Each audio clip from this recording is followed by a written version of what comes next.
Hello, and welcome to episode 4 of 1 Minute and 43 Seconds, a true Unsolved Mysteries podcast. And today I don't have any guests, it's just me. As you may know, Soheeb has joined me for the past 2 episodes, and I hope to have him back in the future. But today I wanted to tell you about the unsolved mystery that sparked my interest in unsolved mysteries over 10 years ago when I was first made aware of it. Today, I want to talk to you about a young woman that vanished without a trace, and her name is Catherine Sjoberg. The year was 1974, and the place was southern Wisconsin. The word Oconomowoc is familiar to those from the area, but to many outsiders, it's quite a memorable name for a town.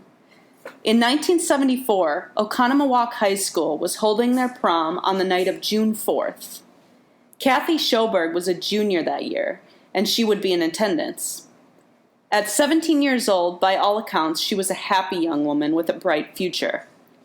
Her light brown hair fell just below her shoulders.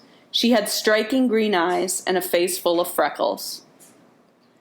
Cathy was to attend her prom that night with her on-again, off-again boyfriend, Tim. Before she headed out that evening, she took photos with her family members.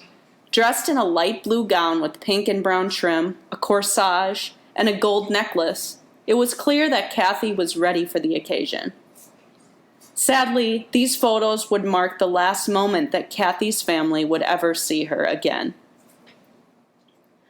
As per tradition, prom night at Oconomowoc High School did not end when the last song played.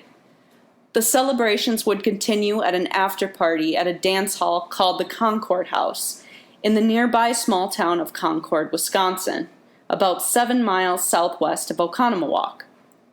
Located off Interstate 94, some distance back from a frontage road, the Concord House is located in quite a rural area and is still in existence today. In 1974, the Concord House was surrounded by marshes and farmland in every direction.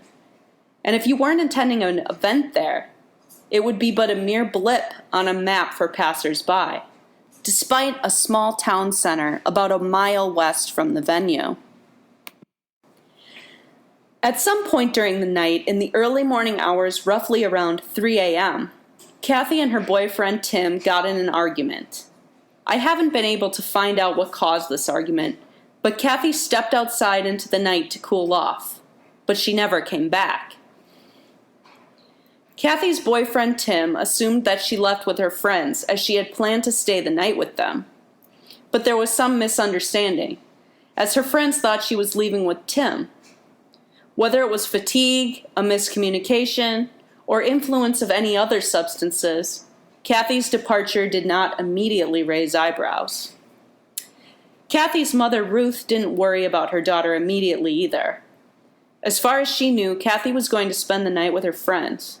However, she was supposed to distribute programs at her high school's commencement ceremony the next day, and it would have been unlikely for her to miss a commitment like this, according to her mother.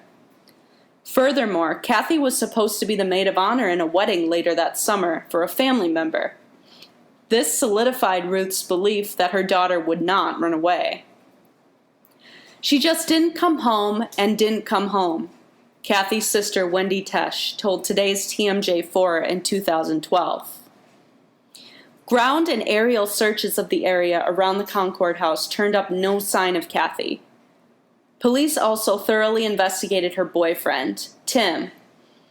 He was also her date for the prom that night, if you recall. But he was ruled out as a suspect pretty quickly. Not only did he never leave the sight of his friends the entire night after Cathy walked out, but he took and passed 3 lie detector tests. Friends of Tim also said he was devastated by Cathy's disappearance. The Concord House, while it has been a place of many happy occasions, such as parties or wedding receptions, has a little bit of a dark reputation because of another event that happened there. 6 years after Cathy's disappearance in 1980, there was another disappearance from the Concord House, this time a couple. 19-year-old Tim Hack and Kelly Drew vanished after attending a wedding reception at the Concord House. They didn't plan on staying long, as they had plans to attend a carnival with their friends after. They never showed up. Tim's father, David, reported the couple missing the next day when they failed to show up for church, which was unusual for them. Tim's car was found parked in the Concord House parking lot, still locked with his wallet inside. Several days later, police would discover disturbing items. Rope, along with Kelly's shredded clothes, about 3 miles from the Concord House. The next day, they discovered Tim's body. He had been stabbed. It wasn't until 2 months later that Kelly's body was found. She had been sexually assaulted and strangled. The horrific manner in which these two met their end was all the more devastating for their families. The murder of Tim and Kelly was a mystery that haunted Wisconsin in the years that followed. I actually went to school with Tim Hack's niece. As she was my age, she sadly never met her uncle, as his life was taken from him before she would ever be born.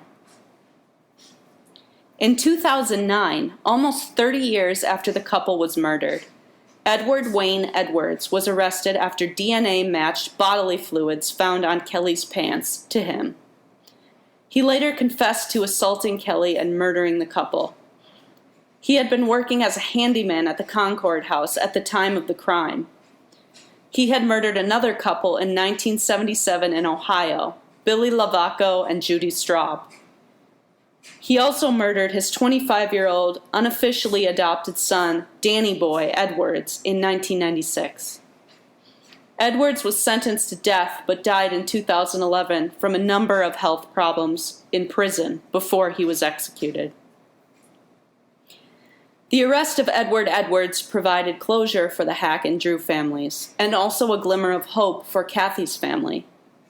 They thought that maybe this finding would lead to Kathy's disappearance being solved, but that optimism would be short-lived.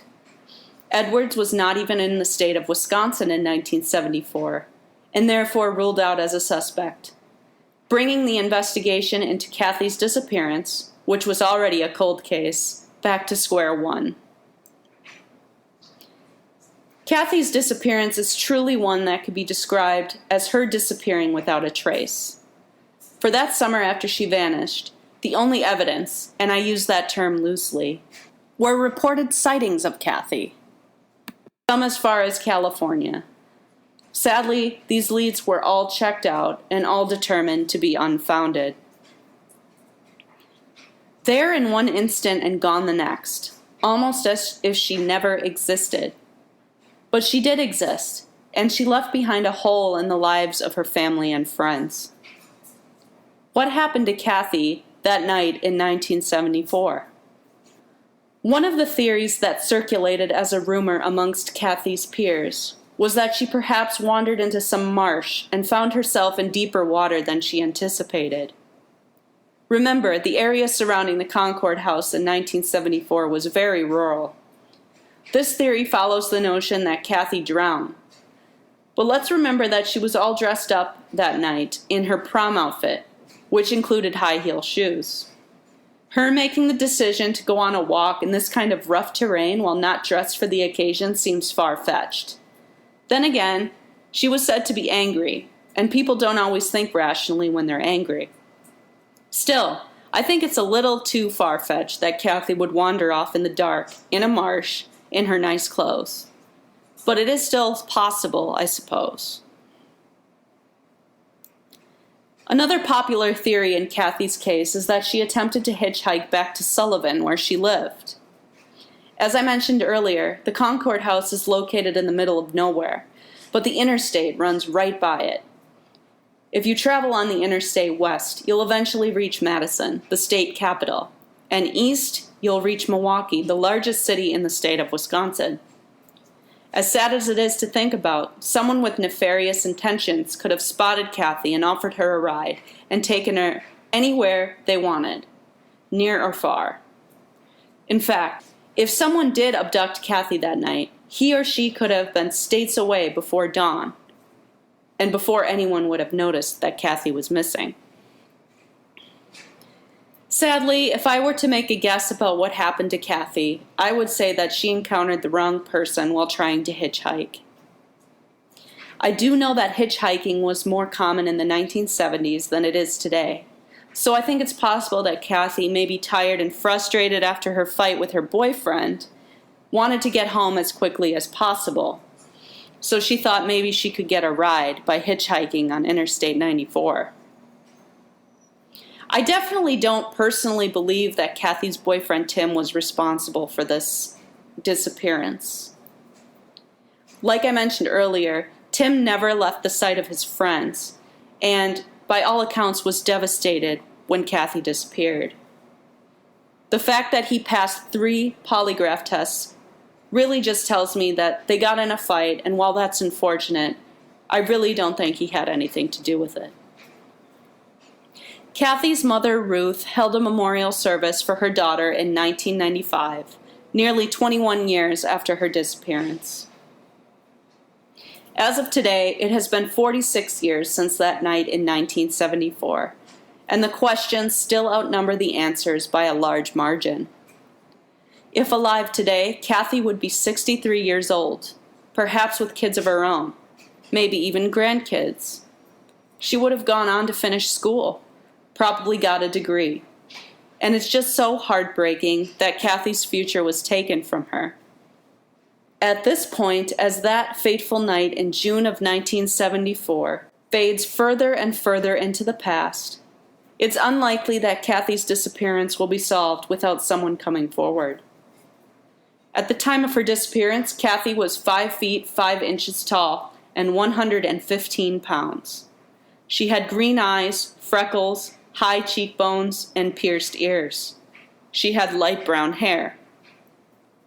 And I'm going to be posting photos of Kathy from 1974, along with age progression photos to show what Kathy might look like today, at 63 years old. Kathy's full name is Catherine Lynn Sjoberg. If you have any information on Kathy's disappearance, please contact the Jefferson County Sheriff's Office at 920-674-7300. As much as I wish there was more information in this case, this is sadly all we have. Whatever happened to Kathy that night, I would simply hope that you remember her name from time to time, whether you're from Wisconsin or not. Maybe you'll be driving on Interstate 94 and past the Concord House. Maybe you've never heard of this case and you'll Google her name and look at her photo. Just know that she existed. If even a few more people do that, we can keep Kathy's memory alive. Thank you as always for listening to 1 minute and 43 seconds, a true Unsolved Mysteries podcast. To see photos related to this case, please follow the podcast on Instagram at 143mysteries. If you have any case suggestions, you can email me at 143mysteries@gmail.com. Or you can visit 143mysteries.com and submit a case suggestion there. A reminder that the podcast is now available on Apple, Spotify, Stitcher, and YouTube. So pick your favorite platform and subscribe for future episodes. Take care, be well, and I'll talk to you again next time.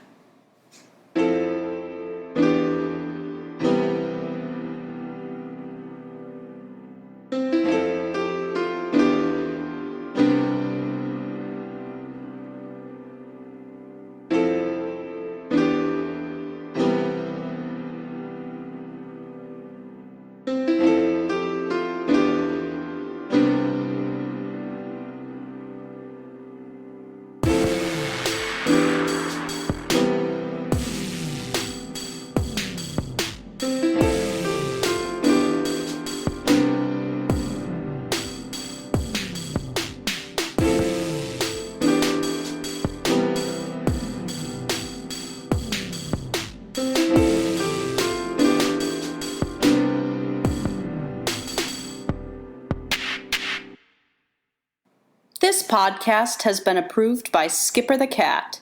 Right, Skippy?